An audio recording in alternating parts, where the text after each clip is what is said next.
Within the crisis, there is opportunity. But when you talk about a new structure, I'm not sure you've used the term new world order. I mean, what is it? Is it simply a world order that's defined by new interest and new mutuality of interest? Well, that's certainly how you have to start. And I know the view that you start by converting the whole world to our political philosophy. I don't think that can be done in 1 or 2 terms of an administration. That's a historic process that has its own rhythm.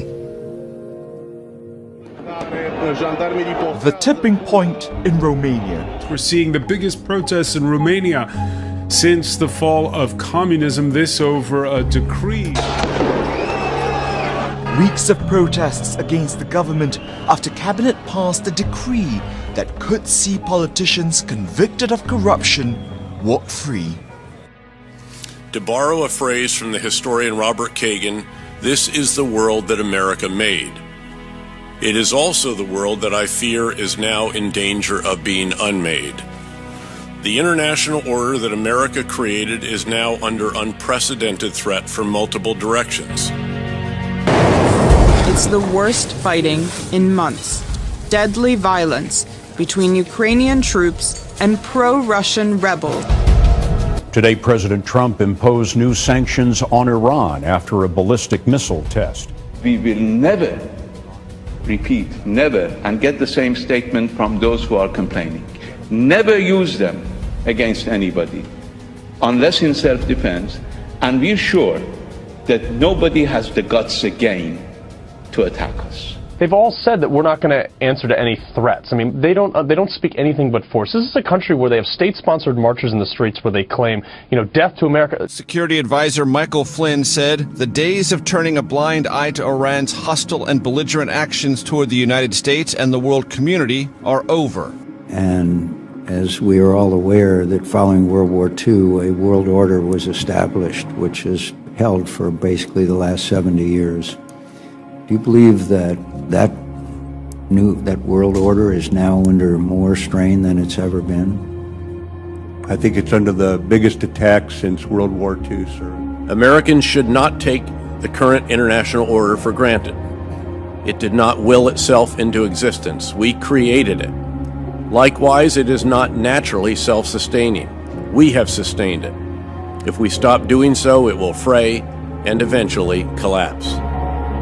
And the State Department announced today that 60,000 visas were revoked in the first week of the executive order, which bans travelers from Iran, Iraq, Libya, Somalia, Sudan, Syria, and Yemen. This is video of protests turning violent in California. Some rioters set this fire that you see right there outside the University of California, Berkeley. They were protesting controversial alt-right speaker Milo Yiannopoulos. The Breitbart News editor was set to speak on campus, but the school had to cancel his speech because of the chaos there. Are you optimistic a global system can happen from what we've heard so far? It could happen, and in fact it's in the works. Well, I have described him as an imposter and con man and a would-be dictator. But he's only a would-be dictator, and he would be dictator if he could get away with it, but he won't be able to. Canadian Prime Minister Justin Trudeau welcomed those fleeing war and persecution, saying that Canada would take refugees banned by the United States. We are also learning more tonight about the terror north of the border. And Prime Minister Justin Trudeau called the shooting a terrorist attack. The attack came only a day after Trudeau promised that Canada would welcome refugees temporarily banned by the United States.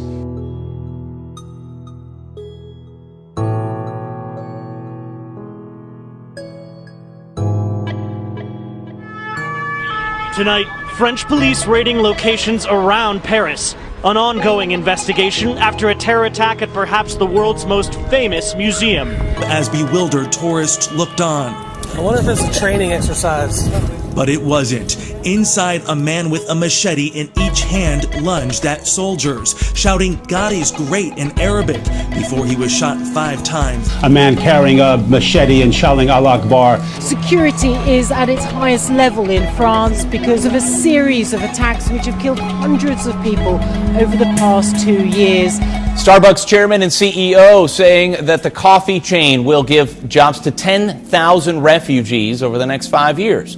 The CEO from Starbucks issued a statement saying that the company will be hiring immigrants in stores all around the world.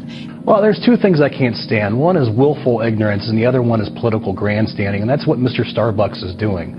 Now, as far as hiring 10,000 refugees, yeah, I believe he should hire 10,000 veterans. They're the ones that made it possible for Starbucks to be where they're at right now. But more importantly, I think what Mr. Starbucks is saying is, I got to hire 10,000 more people because he believes in Donald Trump. A Dallas ISD high school art teacher is on administrative leave after posting a video on social media of her doing what seems to be staging a mock assassination of President Donald Trump. The video shows her shooting at an image of President Trump with a water gun. You heard her yelling, "Die," and it appears to be in a classroom. Now to a call for assault charges against a high school teacher in Southeast Houston. The parents of a teen say a teacher assaulted their child at Sterling High School. Well, that Sterling student claims his teacher not only punched him, but also offered him and other students extra credit if they demonstrate against Donald Trump. He said during some horseplay in class, he told another student, quote, "That's gay." He says his teacher responded by accusing him and Christians in general of being homophobic. He says the teacher punched him in the chest while he was trying to explain what he'd said to his father on his cell phone. Robles was disappointed when the university canceled it. I think the people watching tonight should look at the people protesting and look at what color hat they're wearing. It's certainly not red. But as you can see, she was wearing red. As we continued the interview, Kiara Robles paid for it. Are you surprised, ma'am? In a free country, with free speech in this iconic place, no matter what a person's politics, that happened. Ma'am, are you all right? Yes, I am. Thank you for asking. Masked rioters were seen attacking people, hitting them already on the ground or even as they ran away. But one witness happened to be in the right place at the right time. Organized fighting is what he loves, not street fighting. But he says he had no choice but to intervene. Then all of a sudden I see some guy running, getting chased by a mob of like 15 people.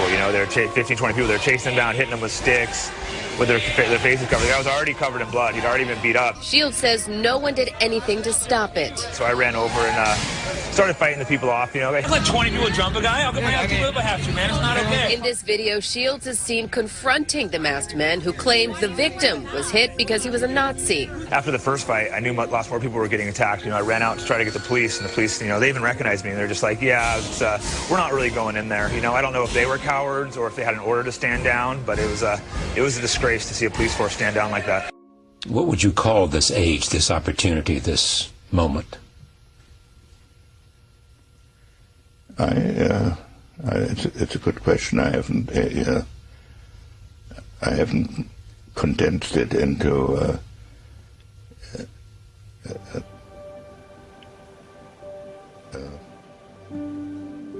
and ultimately, the goal of one world government is to create a political, economic, and spiritual dimension upon the planet that is all focused upon one thing. Create a new world order. A world in which there is the very real prospect of a new world order. The pieces are in flux. Soon they will settle again. Before they do, let us reorder this world around us. That you have a series of megalomaniacs, people whose ultimate goal is to rule the entire world and control it as best they can.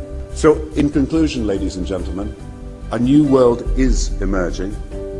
It is a new world order with significantly different and radically new challenges. There's never been a time in human history like the time we are in right now, especially with regards to these kind of issues. Because we are living in the first time in human history where a literal fulfillment of the idea of one world government and one world economy and one world religion has even been on the table for discussion. David Rockefeller said, "We are on the verge of a global transformation. All we need is the right major crisis, and the nations will accept the New World Order, global terrorism, that is changing the functioning of military and police forces into a cooperative effort centered around the organizational format of the United Nations." Appointed mayor of a small town in Collin County sent an open letter to her citizens explaining she's transgender. The town had known Jess Herbst like this, a man, for years, but now she's living as a woman. That we will see the curtain opening wider and wider, and the mystery of lawlessness will not be quite so mysterious anymore, but it'll be evidently played out before us. A new chapter in the long history of the Boy Scouts of America. Girls who identify as boys can now be part of the program. Well, the Golden State taking steps to be the first in the nation to add a new gender option on its driver's licenses. And we begin to embrace these things, not realizing that this is the mystery of lawlessness spreading through a culture. And we begin to simply become conformed to the temperature of the world around us. Keep in mind, when we look at the changes even in our own culture, going from a biblically based culture and morality and legal system to where we are going today, and you say, what's going on? The Bible says it's the mystery of lawlessness. What we're living in a culture, not just here, but it's sweeping the globe, of throwing off the will of God because we see them as shackles and restraints to living the way we want to live our lives. So that which once was unthinkable now has become doable and even desirable. It's the mystery of lawlessness. And what it means simply is the curtain is now open, and what has been hidden will suddenly become obvious and revealed. But here's the thing that concerns me. If we are not watching, if we're not becoming informed and understanding where these things are going, Jesus' warning again in Luke was, you're going to be deceived. It was the great Thomas Jefferson who said, "The God who gave us life gave us liberty." Jefferson asked, can the liberties of a nation be secure when we have removed a conviction that these liberties are the gift of God?